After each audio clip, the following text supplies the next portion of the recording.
Thief steals a phone from a store, but forgets his car keys in his escape.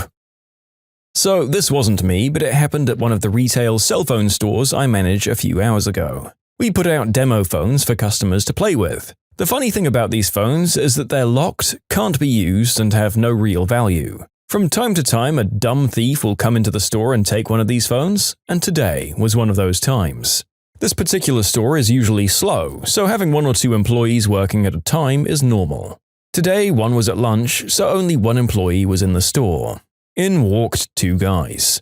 One is engaging with the employees, asking questions, acting like an interested buyer.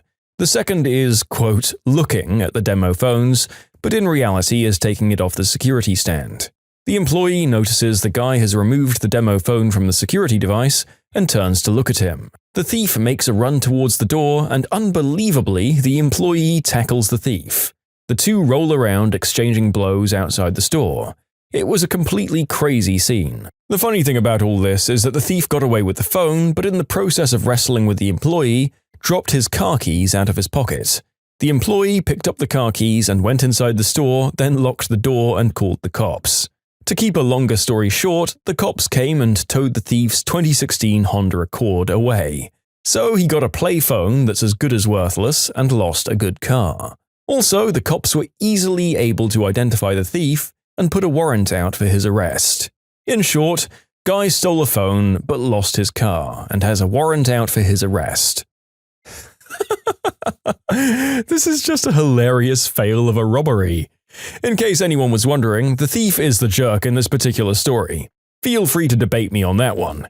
Reminds me of that one excellent clip of the 2 Aussie blokes seeing a robbery in progress and just walking up to the getaway vehicle and nicking the keys out of it. There's something about a criminal operation where the perpetrators stand there spitting furiously as victims of the crime that they've just attempted that's just so deliciously ironic. Although I'll admit that in this case, the theft seems much more of a blow from sweet, sweet karma to our sad, petty thief. A criminal record, a lost car, and a bunch of scrapes and bruises from the brawl. Ah well, at least you got your worthless store model phone? I don't know whether to commend the employee for diving into the fight like that. Honestly, man, just let the store's insurance deal with it. At least we got this hilarious story into the bargain. Merry Christmas! I quit. Quite a few years ago, I moved into a house with a few of my best friends. One of my friends got me a job with her at a local gas station within walking distance of our house, and I thought I was pretty set with my new arrangement. Living with my best friends, able to walk to work, and a job that should have been one of the easiest positions I'd ever held. That is, until I met my co-worker, Jane. I worked nights. We didn't get too many customers during my shift, so the majority of the cleaning of the store and grounds and stocking of the merchandise fell on the night staff. We were expected to make sure there was always fresh coffee, sweep and mop the floors inside, make sure that all of our merchandise was neatly displayed, take out the trash inside and outside by the gas pumps, sweep up the parking lot, and stock the beverages, which entailed going into the walk-in fridge and stocking it from inside the cooler, which could take 2 hours or more at a time. There were always 2 people scheduled on night shift, and most of my coworkers and I would split the work, and one person would don their coat and gloves and go to stock the cooler for a few hours, and the other person would keep coffee made and sweep up the store and stop and ring up the occasional customer, and then go back to whatever tasks they were on, or one person would ring up customers the entire night, and the other would do what needed to be done around the store until it was all completed. Not Jane. Jane would usually hang out in the back in the manager's office for hours, or stand behind the registers doing inventory of the cigarettes, and make all of the other employees unfortunate enough to be scheduled with her do all of the tasks that needed to be completed in and out of the store, and have to stop and run the register to ring people up, even when she was standing right there counting the cigarettes and couldn't be bothered to even acknowledge the customers. When people called off, it was standard to call the other employees and see if someone could come in and take the shift. Most people would have a legit reason why they couldn't when they declined. No sitter, family plans, among other things. But not Jane. Jane would just answer with a flat no when she was called and would then hang up. For me, it was her lack of human decency, really. She would say no and literally hang up on the caller. Most of us were willing to help one another out when someone was in a bind, and she wasn't. so no one helped her when she most needed it, as we'll see later. My best friend came to me a few months into working at the place and told me that our manager told her that Jane said I don't do anything during my shifts with her. Oh, hell no! I literally do all of the work as she sits on her butt in an office or on the counters at the register doing nothing, and she wants to say that I'm the one not working? The manager never even spoke to me about the matter directly, and my best friend only told me after making me promise that I wouldn't go repeating what she was about to tell me. I couldn't let on like I knew, so I just decided that I was done with that place and began looking for another job. Jane fancied herself the second in command in our store under the manager. Now, mind you, we didn't have an assistant manager with that gas station chain. There was only a manager, and there were supposed to be a few shift leads who didn't really have any power. Just a few additional tasks to complete during the shifts where they were scheduled as a lead. Inventory, ordering stock, among other things. Jane wasn't even a shift lead, but was able to do most of the tasks of a shift lead and acted like that came with a power that it didn't. And every other shift lead was able to complete the job tasks with their fellow co-worker scheduled and do inventory if the day called for it. Jane just didn't do her job. She wasn't even really doing inventory. I was told the manager and first shift came in and really handled it by my best friend, who worked first shifts. Jane was just using that as an excuse to do nothing. She was supposedly undergoing training classes to be a lead officially and would walk around on her shift with a clipboard and make little notes here and there about things that could be improved in our store. One of her improvements was that everyone during their shift should do 1 hour of stocking the cooler so that it didn't fall on one person doing it for 2 or more hours on night shift.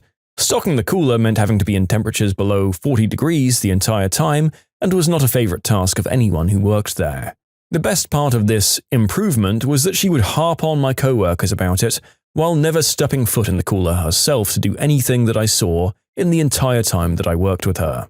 Another of her improvements was that everyone had to attend a weekly mandatory team meeting because she read somewhere in one of her training books that it's supposedly policy, even though none of us, including the manager, had heard of this before she brought it up. These team meetings were universally hated and completely useless. No one wanted to go to the store for 20 minutes of pay at a time that they'd otherwise be off work, and there was literally nothing of value that was ever discussed during them, because we worked at a gas station and there wasn't much to go over that we didn't already know. The meetings were just a show of power by Jane, where she could go over her clipboard and force people to listen to her stupid observations and suggestions. She went on that anyone who didn't show could face disciplinary action as she had the manager backing her in having these meetings. I was excused from the first one because she scheduled it after the weekly schedule had come out, and I said I had a doctor appointment already, and they said they wouldn't press it that one time, but that I had to be present at the subsequent meetings and adhere to the schedule the same way I would in a standard 8-hour shift. Sure. So one day I came to work my shift at the gas station after receiving a call earlier in the day saying that I'd passed my background check and employment verification and was being offered the job that I'd been seeking. I asked my shift lead how to put in my 2 weeks' notice, and she smiled and asked who I'd be working with on my last day. Oh, it was Jane. She asked if I'd already had the job, and I confirmed that I did, and that all of my background checks were complete. She then asked me if I really wanted to put in my 2 weeks' notice, and I got the drift and told her, never mind. On the shift before my last shift, I put Jane's clipboard on top of a large cabinet in the manager's office. I am tall, and it was easy to see and reach for me, but would not be for short little Jane. I didn't think much of it, it was just supposed to throw her off for a few minutes until she located it easily and moved on with her day. I quickly forgot that I even did it. My last day was Christmas. I was scheduled as a split shift. I had to go out of my way for the revenge by leaving my family gathering to work Christmas Day that I otherwise might have preferred not to turn up for. A 3-hour shift on Christmas, when you plan to quit anyway, is hardly worth it to anyone, but I sacrificed the end of my family festivities to be able to see the look on her face when I walked out and left her to actually do her job that she normally pushed on to others. From 7 through 10 p.m., I was scheduled with my best friend. My best friend would get off at 10 p.m., and Jane was to come in and work her normal night shift from 10 to 6 a.m. So I came in at 7 p.m. and worked as I normally would and had a fun time clowning with my best friend when we had a rare moment of downtime. Being Christmas Day, there wasn't really anything else around that was open, so we were swamped as a result. My best friend left at exactly 10 p.m., but it took a few minutes for Jane to arrive late. Jane walked into the store, and I came from behind the register and walked up to her and said, "Merry Christmas, I quit," and started to walk around her to leave the store. She stood there in the entryway looking shook until she finally said, "You're kidding, right?" I laughed and told her that it would not be a Merry Christmas for me if I was kidding, and then left her to the store on her own on one of the busiest nights of the year. My best friend filled me in on what happened when I left. She went through the phone list calling everyone to see if they could come in to work my shift. Every single person just gave a simple "no" and hung up on her. She was left to run the store on her own for quite some time before the manager showed up to assist her. The next team meeting that she had after I left, she couldn't find her stupid clipboard and had a meltdown fit in front of all the other employees as they stood there, looking at the clipboard still on the cabinet where I'd left it. She couldn't see, but they could, and they didn't feel a need to point it out. They ended up getting to go home without doing the meeting because she couldn't find her notes. They stopped doing meetings shortly after that.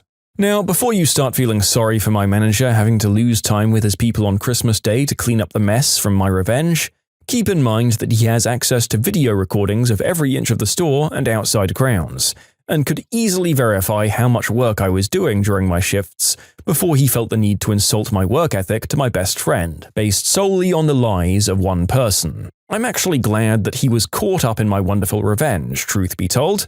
I couldn't have planned it any better. I still smile broadly every time I think of this memory or walk into that chain of gas stations. In short, my coworker made me do all of the work when we were scheduled together. She also lied to our manager and said that I did nothing on my shifts with her, so I quit at the start of her shift and left her to do all the work herself on the busiest day of the year, Christmas Day. Too far? Am I the jerk? Yeah, it honestly sounds like Jane was real management material for a corporate job, minimizing her own work, laying down needless processes that achieved nothing while annoying everyone, all the while inflating her own ego and importance to everyone. The one thing I will say in her defense is that you really shouldn't need any reason greater than a no for turning down an extra shift, but as we witnessed in the story, it's not exactly a great way to endear yourself to other workers when you yourself need a backup on a shift. A huge component of service and hospo jobs' success is based on how well the general staff get along. If you like the people you work with, you're probably more likely to go the extra measure to help each other out. And Jane did herself no favors by never lifting a finger to help the others. The author did an excellent job of at least ensuring for one whole shift, Jane might have approached doing some actual work for once in her career at this place, although I hope her tenure there didn't last that much longer, given that it seems to have been entirely based on exploiting her co-workers. Let's remember that she still wasn't even a shift lead yet, officially, so we can't even say subordinates here. Sounds like, despite not giving your final notice, you made one final positive legacy to your old workplace. You got rid of Monday meetings. The rest of us in the working world salute and envy you and your colleagues on that inspiring achievement.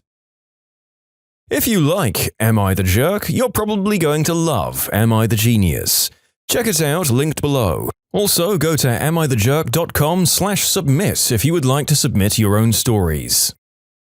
Whose autograph? Back in my late teens, my small town was famous for its annual early music festival. I fell in love with the music, and after one concert, I approached an organizer and said I'd like to be involved and were there any jobs that needed doing.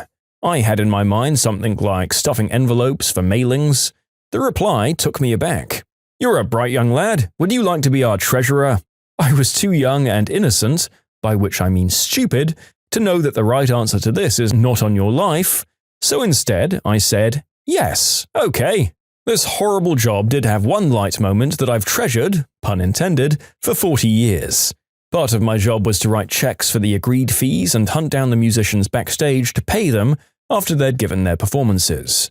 Most of the musicians I met this way were lovely people, gentle, modest, and pleased to see me. Only one performer wound me up. She was an organist who clearly believed she was God's gift to music and strutted around with an air of arrogance. After her concert, I had trouble finding her and eventually caught sight of her in a corridor and ran after her waving a pad and pen. She saw me, stopped, and beamed. "Hello, young man. Would you like my autograph?" "Not really," I replied. I rather thought you'd like mine, and flipped open my pad, actually a checkbook, signed off her check and handed it over. I've never seen someone look so crestfallen when getting paid. So much sass for a teen in that kind of job.